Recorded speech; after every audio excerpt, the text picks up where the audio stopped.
Jai Hind to one and all. Today I am here with the 10th class SST English medium. Today we are going to discuss about chapter number 5, map reading and depiction. And today our topic is anticyclone, then trough of low pressure, wedge line, indicator of air pressure and indicators of clouds. So let's start. Yesterday we have discussed a lot about cyclone. Now today we are discuss opposite of it, means about anticyclone. Anticyclone is the opposite of cyclone. Anticyclone जो है पूरा cyclone का opposite है. कल हमने देखा था कि जो साइक्लोन होता है उसके सेंटर में लो प्रेशर एरिया होता है और आसपास हाई प्रेशर एरिया क्रिएट हो जाता है. लेकिन जो एंटीसाइक्लोन है उसके सेंटर में हाई प्रेशर एरिया होता है, ओके, और लो प्रेशर एरिया इसके आसपास होता है. एंटीसाइक्लोन है high pressure area in the centre, वही बात जो अभी मैंने बताई. And they are surrounded by low pressure. Low pressure इसके आसपास सराउंड करता है. The centre of high pressure is called highs. जो हाई प्रेशर का सेंटर है उसको हम क्या बोलते हैं? Highs. This is the point of intersection of two wedge line. ये दो वेज लाइन के मिलने की जगह होती है, okay. The isobar is usually circular and the wind blows in the clockwise direction. जो आइसोबर्स है इसके वो हम कैसे बनाते हैं? गोल गोल सर्कुलर बनाते हैं. और जो विंड फ्लो होती है यहाँ पर वो क्लॉकवाइज डायरेक्शन में फ्लो होती है नॉर्थर्न हेमिस्फीयर के अंदर, और काउंटर क्लॉकवाइज फ्लो होती है सदर्न हेमिस्फीयर के अंदर, okay. In the front of anticyclone are weak and stay at one place for quite some time. देखिए एंटीसाइक्लोन जो होता है ये साइक्लोन जैसा नहीं होता है, ये वीक होता है और थोड़े कम समय के लिए ही किसी जगह पर रहता है. The wind is slow and keep varying. Wind slow होती है और वेराइंग होती रहती है. Anticyclone do not move in a definite direction and the center is calm. इसका जो सेंटर है वो काम रहता है और इसकी जो चलने की जगह है, जो डायरेक्शन है, वो भी कोई डेफिनेट नहीं होती है, okay. In the front winds blow in a definite direction. The sun is bright and the sky is clear and dry.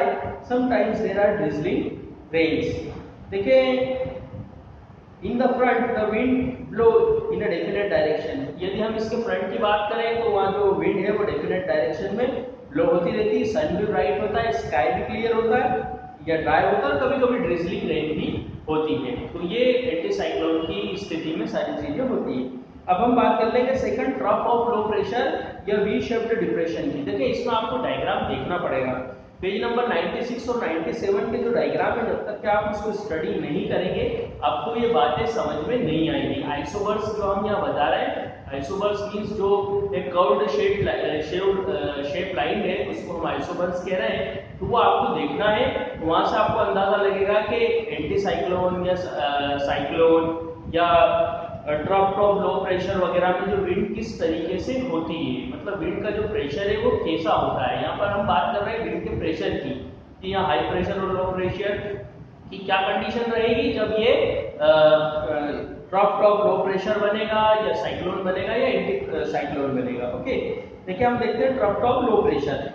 This is the condition of low pressure which is triangular form. ये एक लो pressure की condition है और ये triangular form के अंदर होता है trough of low pressure, okay. The low pressure is less towards the base. Base की तरफ ये कम होता है और पीक्स की तरफ ये हाई होता है. इसमें एक बेस होता है और एक पीक होता है, ओके. जो ऊपर का हिस्सा है उसको हम पीक कहते हैं और नीचे के हिस्से को बेस कहते हैं. The line joining the centre of the base and the peak is called trough line. देखिए इसमें एक लाइन जॉइन होती है जो कि सेंट्रल पॉइंट पे होती है बेस के और पीक के, उसको हम कहते हैं ट्रफ. क्या कहते हैं? Trough. This line is at the place where the pressure is symmetrical and curved like cyclone. ये जो लाइन उस जगह पर होती है जो प्रेशर आपका सिमेट्रिकल होता है या कर्व्ड होता है, जैसे कि साइक्लोन के अंदर होता है. Low pressure troughed line are V shaped. Low pressure की जो लाइन होती है वो वी शेप्ड की होती है. आपको डायग्राम में नजर आएगा. डायग्राम देखिएगा पेज नंबर 96 पे. These are related with the warm and cold part of the cyclone, okay. और ये कहीं ना कहीं कोल्ड और वार्म पार्ट जो साइक्लोन का होता है उससे जुड़ी हुई होती है. आपको मालूम है साइक्लोन की जो स्थिति पैदा होती है जो कोल्ड और वार्म जो विंड है उसके मिलने के कारण होती है. If it is related with the warm part, there are constant rain. यदि वार्म पार्ट से मिलती है विंड तो कांस्टेंट रेन होती है. When it is related with the cold part, जब वो कोल्ड पार्ट से मिलेगी तो rain are very moderate. Rain होगी लेकिन कम होगी, मॉडरेट होगी, स्काई खुला हुआ रहेगा और वेदर जो है कूल हो जाएगा। ओके, आगे देखते हैं, there is a great variation in the temperature of front and rear part of the trough. जब ट्रक फॉर्म होगा, जब उसका फ्रंट का टेम्परेचर और रियर के टेम्परेचर में बहुत ज्यादा डिफरेंस होगा। Okay, the isobars are closed and speed of the wind is very high. इसके आइसोबर्स क्लोज्ड रहते हैं और विंड बहुत ही ज्यादा हाई होती है। ओके, आगे देखते हैं वेट्स के बारे में। ये हमने देखा ट्रफ ऑफ लो प्रेशर। जब ये कंडीशन होगी ट्रफ ऑफ लो प्रेशर की, तो किस टाइप से हमारा वेदर कंडीशन होगी। अब हम देखते हैं एक और वेदर कंडीशन के बारे में, वेट्स के बारे में। It is a triangular high pressure area. ये एक ट्रायंगुलर हाई प्रेशर एरिया है। The isobar are V shaped. इसके आइसोबर भी वी शेप्ड क्या होते हैं, विथ राउंडेड पीक, और जो इसकी पीक होती है वो राउंडेड होती है। The peak indicates toward the low pressure area. जो पीक है वो लो प्रेशर एरिया को शो करती है, इंडिकेट करती है। इन the centre of ways the air pressure is highest. इसके सेंटर के अंदर जो एयर प्रेशर होता है वो हाईएस्ट होता है। It goes on diminishing towards the peak, और वो पीक्स और एड्स की तरफ डिमिनाइजिंग होता है। In its centre there is high pressure. इसके सेंटर के अंदर हाई प्रेशर होता है, और जब वेट जो होता है तो वेदर कैसा होता है, प्लीजेंट होता है, सुहावना होता है। अब वेज लाइन की बात करेंगे, तो isobar are dispersed and the weather is pleasant and clear. Wedge line की अगर मैं बात करूं तो यहाँ पर आइसोबर डिस्पर्स्ड फॉर्म में होते हैं, वेदर प्लीजेंट होता है, क्लियर होता है। When the wedge advance towards the north, then the wind blow from north in the front area. देखिए, जब वेज आपका नॉर्थ की तरफ एडवांस में होता है, बढ़ता है, तो जो विंड फ्लो होती है नॉर्थन एरिया से, wind blow from the north in the north area, front area. Front, इसके जो फ्रंट एरिया है उसमें विंड कहां से ब्लो होगी, नॉर्थ एरिया से। ओके, और रियर एरिया के अंदर ब्लो होगी south of the ways line से, मींस साउथ सदर्न डायरेक्शन से, sorry. In the front area the sky is clear. जो फ्रंट एरिया है वो स्काई क्लियर रहेगा, ब्लू रहेगा, और रियर एरिया में क्लाउडी रहेगा और ड्रिजलिंग भी होगी। ओके, तो ये कुछ आपकी वेदर कंडीशंस की बात हो गई। साइक्लोन कल हमने देखा था, फिर एंटी साइक्लोन, फिर ट्रफ ऑफ लो प्रेशर और वेज लो वेज लाइन हमने देखी। इसका आप डायग्राम एक बार देखेंगे और वहाँ से आपको क्लियर होगा कि कब ये स्थिति होती है। अब हम देखेंगे इंडिकेटर ऑफ एयर स्पीड। अगर हमें एयर की स्पीड बताना है तो उसके इंडिकेटर वगैरह क्या है। देखिए, the system of measuring wind was pioneered by British naval chief. एक ब्रिटिश नेवल चीफ है जिनका नाम है ब्यूफोर्ड। उन्होंने 1805 के अंदर मेजरिंग द स्पीड, जो स्पीड को, जो विंड की जो स्पीड को मेजर करना है, इसके बारे में उन्होंने बताया। और आज भी जो इनके विंड को जो मेजर करने के तरीके हैं आज भी हम यूज में लेते हैं, लेकिन कहीं ना कहीं उसमें बहुत सारा मॉडिफिकेशन कर दिया गया है। सेम या एज इट इज हम नहीं लेते हैं।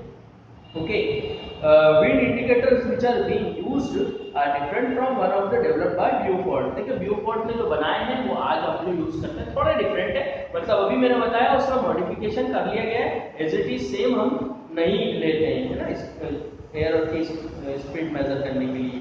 The wind indicator shows the speed through its rear wings and the front ends indicates the direction. देखिए, जो विंड इंडिकेटर है उसका जो रियर विंग्स होता है उससे हम स्पीड का अंदाजा लगाते हैं, और जो फ्रंट विंग होता है उससे हम डायरेक्शन का अंदाजा लगाते हैं कि विंड कौन सी डायरेक्शन में फ्लो हो रही है। ओके, और रियर विंग से क्या अंदाजा लगाते हैं, स्पीड ऑफ विंड, स्पीड कितनी है। दो these wings are any speed can be indicated. इस विंग्स से हम कितनी भी विंड की स्पीड हो हम पता लगा सकते हैं। Normally by changing half of the wind a difference of 5 knots occur. देखिए, जब विंड चेंज होती है, जब हाफ विंड चेंज होती है तो कहीं ना कहीं 5 नॉट्स का डिफरेंस आता है, और 1 नॉट का मतलब होता है 1.85 किलोमीटर पर आवर। ओके, और 1 नॉट का अगर हम देखें तो 1 नॉट मतलब 1 नॉटिकल माइल होता है। क्लियर है। अब हम देखते हैं इंडिकेटर ऑफ क्लाउड के बारे में। अब इंडिकेटर ऑफ क्लाउड अगर आपको देखना है तो एक डायग्राम देखना होगा पेज नंबर 99 में, indicator of level of cloud के बारे में, तभी आपको ये चीजें समझ में आएंगी। देखें, the shadow in the circle is indicated for cloud. जो यहाँ पर शेडो दी गई, मतलब जो ब्लैक ब्लैक दिया हुआ है वो क्लाउड को इंडिकेट करता है। Okay, the level of cloud is shown by different type of circle. अगर क्लाउड का लेवल कम है तो सर्कल में जो है ब्लैक पोजीशन कम रहेगी, यदि क्लाउड का लेवल ज्यादा है तो ब्लैक पोजीशन ज्यादा रहेगी। In India only low and medium height cloud are shown. हमारे भारत में जो लो और मीडियम क्लाउड्स है उसी को हम शो करते हैं। The percentage of cloud is indicated on the 8th part of circle. अब क्लाउड कितना है उसका जो परसेंटेज है वो 8th पार्ट से शो करते हैं सर्कल के। ओके, इसके बाद है कंडीशन ऑफ ओशियन। देखें, we can also know the condition of ocean from the weather map. Condition of ocean भी हम पता लगा सकते हैं वेदर मैप से।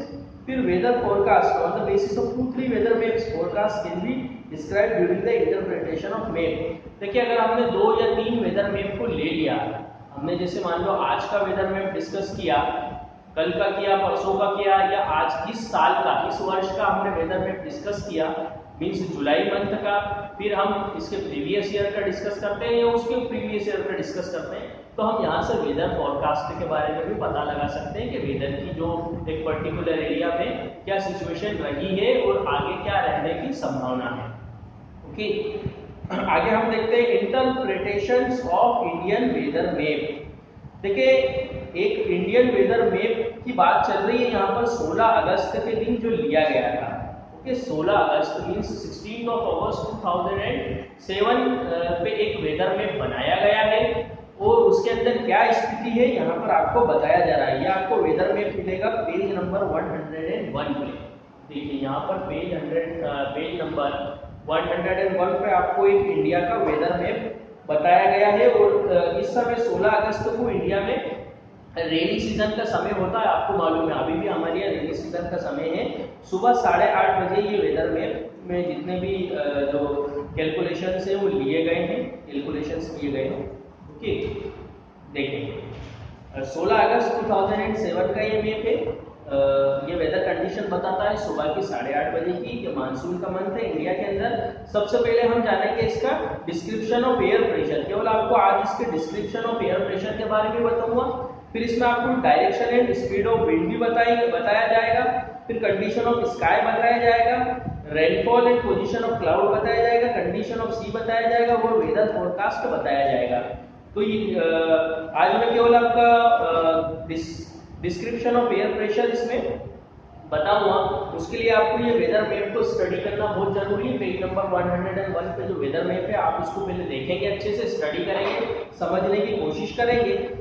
ओके, उसके बाद में आगे का डिस्क्रिप्शन कर दूंगा। देखिए, अब डिस्क्रिप्शन ऑफ एयर प्रेशर, अब हम ये अंदाजा लगा रहे हैं केवल कि उस दिन 16 अगस्त 2007 सुबह 8:30 बजे एयर प्रेशर कैसी थी।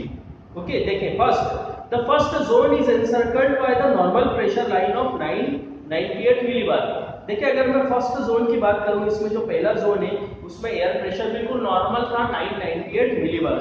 एयर प्रेशर को हम मिलीबार से शो करते हैं। In this zone are indicated the area. अब ये जो जोन है ये कौन सा है?